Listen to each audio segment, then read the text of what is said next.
All right, so it's not that often that I get a little confused with a product placement. And that brings me to this one right here. This is the GoPro LIT HERO, which I thought was a really cool camera and cool idea. Has a light here in the front. Just press that. It has 3 different brightnesses. Turn that off. It's really small and compact, even compared to the DJI Nano. We have the Insta360 Ultra.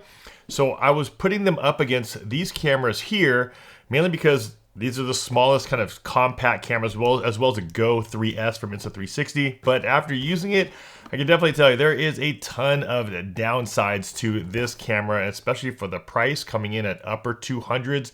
I believe it's around 269 or so. For that price and what you are getting here, I was actually pretty disappointed after purchasing this thing a little after release date, and this thing more likely is going to be going back to GoPro. And even after using it for the past few weeks, still confused on who they are targeting this camera for. And I kind of have an idea about it, and I'll talk a little bit more about that at the end of the video. And of course, I like talking about the pros and the cons of all these cameras. If you guys haven't seen my full review videos on these, make sure you guys check those out. This is the Insta360 Go Ultra, as well as the DJI Nano.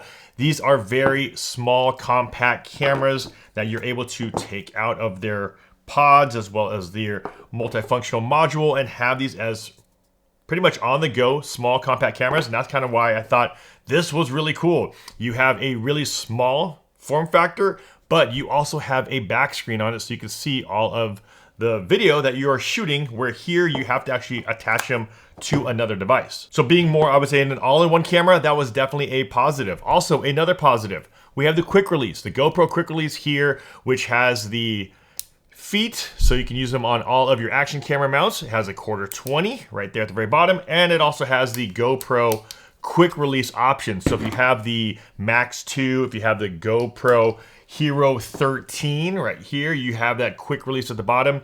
It also works on the same mount just like that, and we have that here on the LIT. And like I said earlier, when it comes down to price, this thing comes in at $269. We have the Nano, which comes in at $329, and the Go Ultra comes in around $449. So when it comes to price, I was like, ooh, this does come in at a nice sweet spot, does come in under the Nano, so hopefully it is a pretty good camera overall. And then I saw this right here, which is what it's called, the LIT, and I thought that was a really cool concept. If you're out there in low light scenarios, action cameras normally don't do that well in low light, so having a light right in the front, so if you're doing stuff like vlogging, you can actually switch that to off. You can press it once, turn it right there. There's 1, there's 2, and then there's 3. So if you are shooting some vlogs or you're doing anything in low light scenarios, you have the ability to use a light. So while I really wanted that to be a positive, it actually ended up kind of being a negative in a bunch of situations where I just didn't want to use it because it was just more blinding than it was actually helping me in those scenarios. And for those familiar with my channel, you guys know I like to normally carry around an action camera just to document all the stuff that I do daily.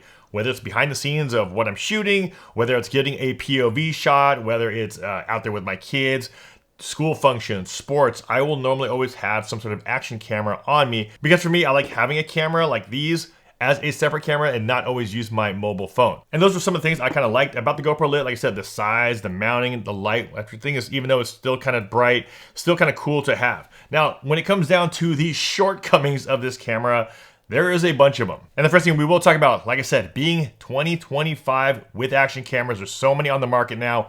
This camera does not have internal stabilization. Now, for those who aren't familiar with image stabilization, basically if your camera is out there mounted or if you're walking with it and it has a bunch of those micro vibrations, the electronic image stabilization on most action cameras will then correct inside the camera, which means when you are out there recording and you want to pull the footage off of the camera straight to your computer, it will already be stabilized. So when I get home and I transfer all the footage from these cameras onto my desktop, I can already start editing because the image stabilization is already baked into the footage. Where here on the GoPro LIT, the footage that you're shooting on here is unstabilized. It's not stabilized yet. You have to either run it through the GoPro mobile app or the desktop app in order for you to apply what they call HyperSmooth stabilization. I was super surprised to see that we did not have any image stabilization on this camera, because if you really wanted the smallest form factor, we have the DJI Action 2, which came out years ago.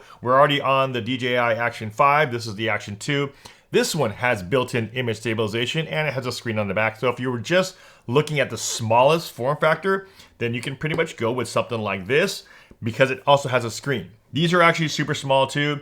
However, if it's the camera by itself, this doesn't have a screen on the back. And same with the Go Ultra, this one doesn't have a screen on the back. So if you're trying to go for the smallest form factor, technically the Action 2 is the smallest one that has a built-in screen. Now the one place I can see this being beneficial could possibly be those that normally will just do all of their edits on their phone. So if you shoot with this camera and you're gonna be processing the footage and you're gonna be editing the footage possibly on your phone, then this might be that use case. But in my opinion, at that price range, we're coming in around $269, like I said, to not have the option to already have it stabilized, where here, the DJI Action 4, again, look at the size, a little bit bigger, also has a back screen. This one, fully stabilized in camera. So if you're just looking at price, you can get the Action 4 for the same price as the Lit. The only thing you're not gonna have now is this little built-in light. The next thing I saw when I was using this camera, which was pretty annoying, and I was looking for the setting, I was like, why is everything so wide?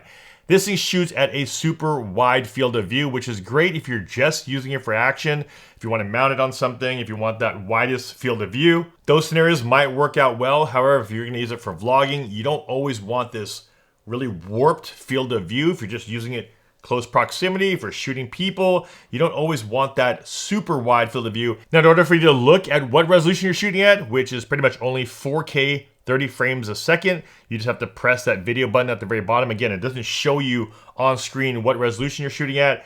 And yes, it does have a slow-mo option, but the slow-mo is only 4K 60 frames a second.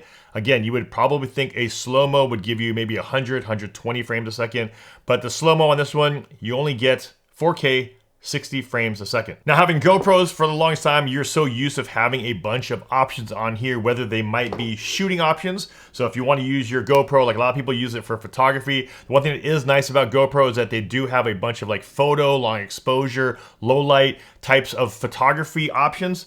We don't have any of those here. So if you go through the menu, all you have is slow-mo option, which again is only 4K 60 frames a second.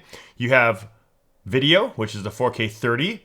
You have the 4:3 option. So if you wanted to shoot 4:3, a little bit closer to square format. So if you wanted to use your video for vertical shooting or horizontal, you have a little bit more option there. And then you have photo mode, which is only a 12 megapixel photo camera. Now, the one thing that is nice about the Lit is that it is a small compact camera. It is waterproof, so it can go down up to 16 feet. On the side here, you have your USB-C as well as your micro SD card here. So there is no internal memory. You have to use a SD card on it, and the battery is built in. So you do not have any option to swap out batteries. Now, even though it is waterproof, the one thing that did seem a little odd to me is this lens cover.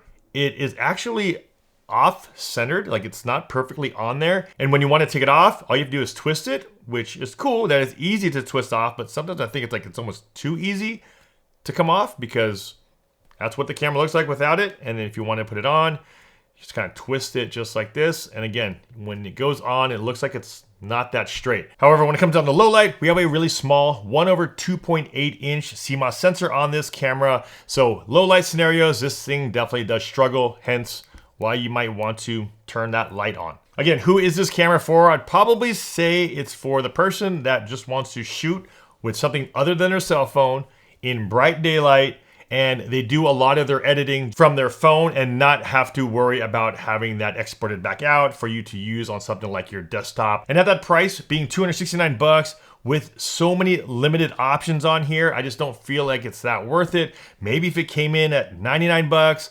$149, something around there, that price range would be a better fit, because at this point you can get a DJI Action 4 for, like I said, the same price. I think these come in about $269 now, pretty much the same price as this.